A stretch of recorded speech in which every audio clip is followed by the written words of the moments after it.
What is this about? Who are you? Hi.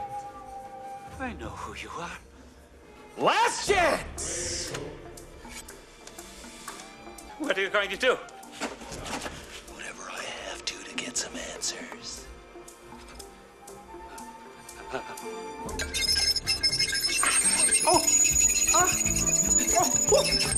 You'd like me to stop that, wouldn't you? Getting to you? I know what to do with tough guys. What's up, guys? Your boy Benny. Tyrannical, authoritarian, psychotic left-wingers, especially the ones in power, are like little kids who keep pushing the boundaries until they really get hurt. This is Gavin Newsom really getting hurt. A judge has blocked California's deepfake law that sparked the Elon Musk Gavin Newsom row. You might remember that Elon Musk shared a funny parody video of Kamala Harris. It was freaking hysterical. And Gavin Newsom then said he's going to make parody illegal because it hurt his feelings.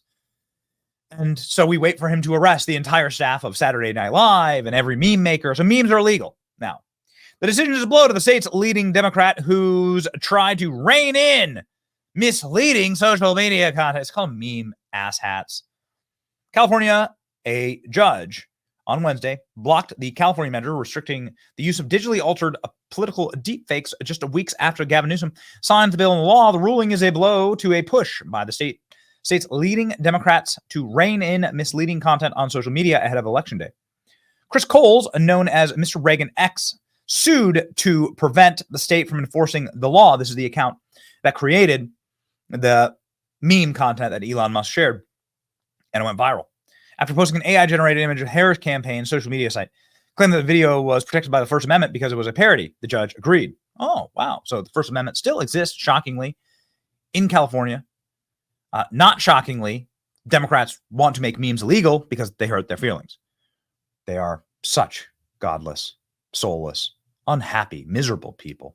Most of the law acts as a hammer instead of a scalpel, U.S. Senior District Judge John Menendez wrote, calling it a blunt tool, hinders humorous expression, and unconstitutionally stifles the free and unfettered exchange of ideas. He carved out an exception for a not unduly burdensome portion of the law that requires a verbal disclosure for digitally altered content in audio-only recordings.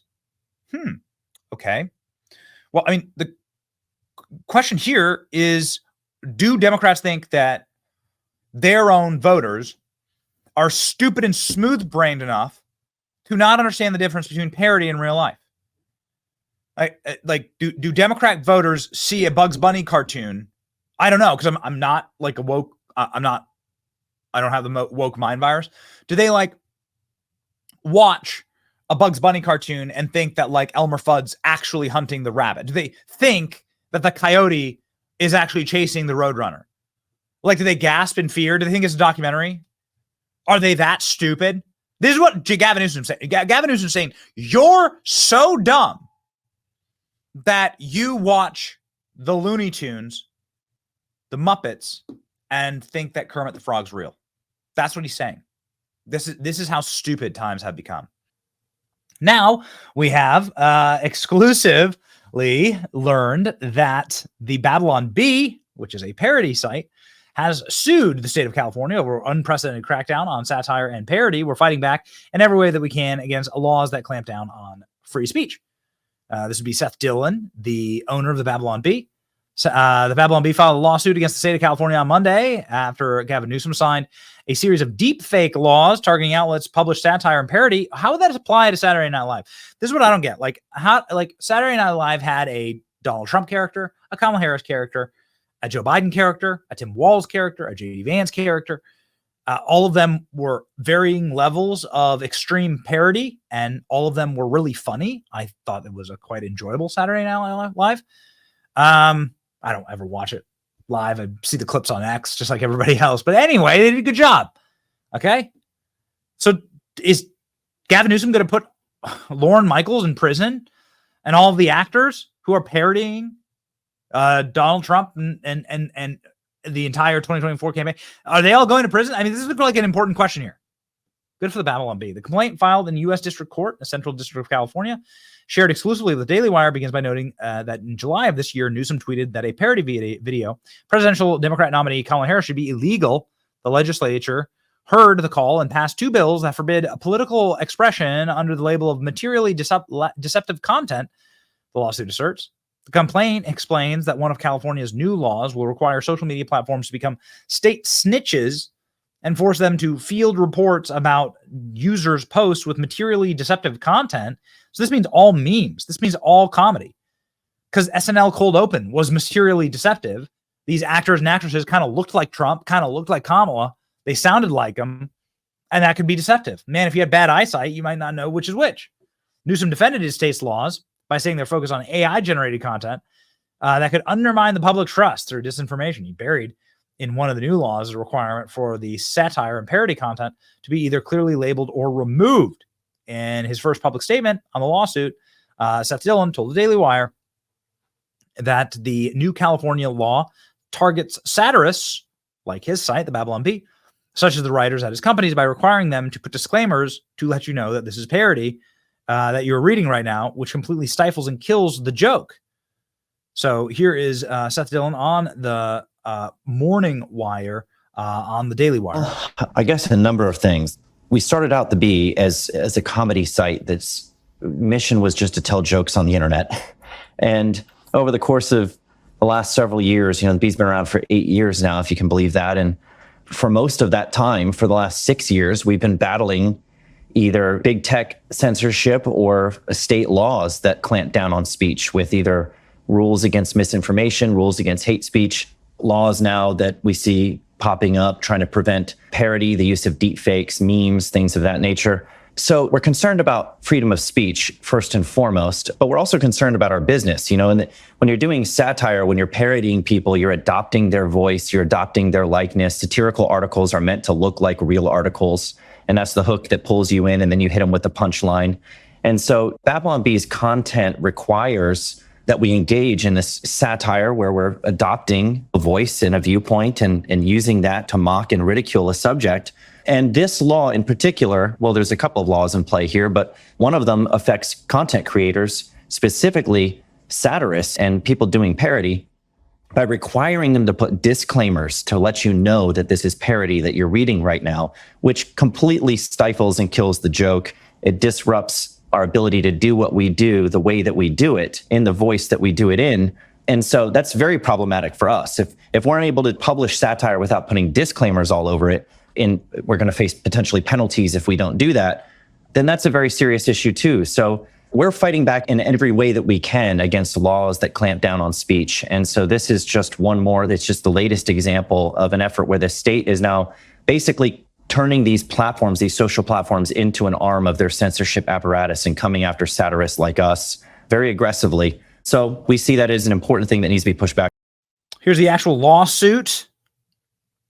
Sort of backing it all up, right? With an actual filed lawsuit. I guess this is going to put the law on hold, right? So you can see here, the Babylon Bee versus the state of California. Babylon Bee here in this lengthy lawsuit clearly have done their work on this, featuring some funny Babylon Bee articles, right? Have photos of the articles here, and photos of obviously the people who've been attacking them, the way that they've done jokes, like this one with AOC, right? It's really funny, but it's really well done. Ocasio-Cortez appears on The Price is Right, keeps guessing everything is free. That's one of my all-time favorites. Ninth Circuit Court overturns death of Ruth Bader Ginsburg. Imagine a giant thing that says parody, this isn't real.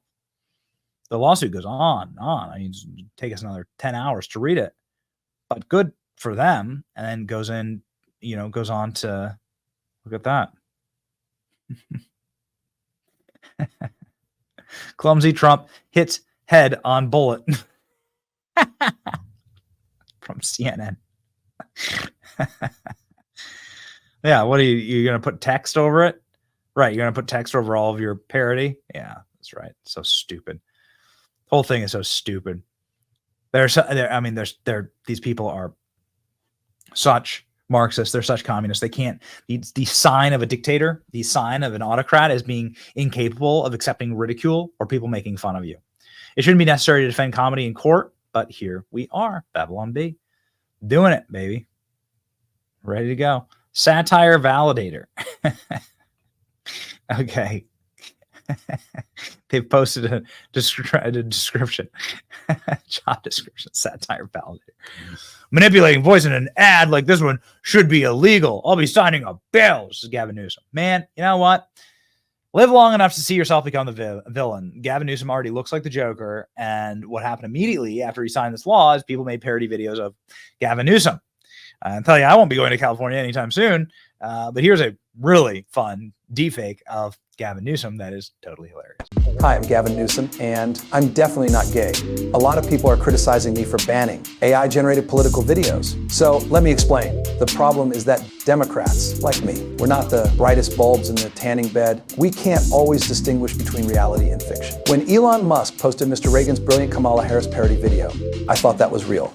And so I realized, without laws governing what we are allowed to see and hear, how will we ever know what's really true? If I don't ban Mr. Reagan's AI parody videos, how would we ever know that Trump will be a dictator on day one, or that if he doesn't win, he's promised a bloodbath? How would we know that Hunter Biden's laptop was Russian disinformation? Also, I'm definitely not gay. Also, how would we know that inflation is transitory and that the border is secure? How would we know that COVID came from bat soup and Trump told everyone to inject bleach? How would we know that boys can be girls and girls can be boys and there's no such thing as gender? How would we know that Trump is controlled by Vladimir Putin? Also, I'm super not gay. Also, how would we know that Trump totally assaulted E. Jean Carroll in a Bergdorf Goodman dressing room? How would we know the 2020 election was totally legitimate with zero fraud? How would we know that January 6th was an armed insurrection where many police officers lost their lives? How would we know that the COVID vaccines had zero side effects and that masks were 100% effective? How would we know Kamala brilliantly invented her very own original idea, no tax on tips, or that I'm totally not gay? And eliminate taxes on tips for service and hospitality workers. How would we know that Trump wrote Project 2025 or that Trump staged both of his assassination attempts? And how would we know that Trump is literally Hitler? Reincarnation is definitely a thing. Hitler died in 1945. Trump was born in 1946. Coincidence? I think not. How would we know that all of that is true if we don't ban Mr. Reagan's AI parody videos? How would we know that we should all drink the Kool-Aid? We won't know, because Mr. Reagan's AI parody videos are a threat to our democracy. They spread dangerous disinformation, unlike all of the super true stuff that we Democrats tell you. And also, most importantly, I'm definitely not gay. Mr. Reagan. I'm Professor Sungan Diesmans, and I approve this message.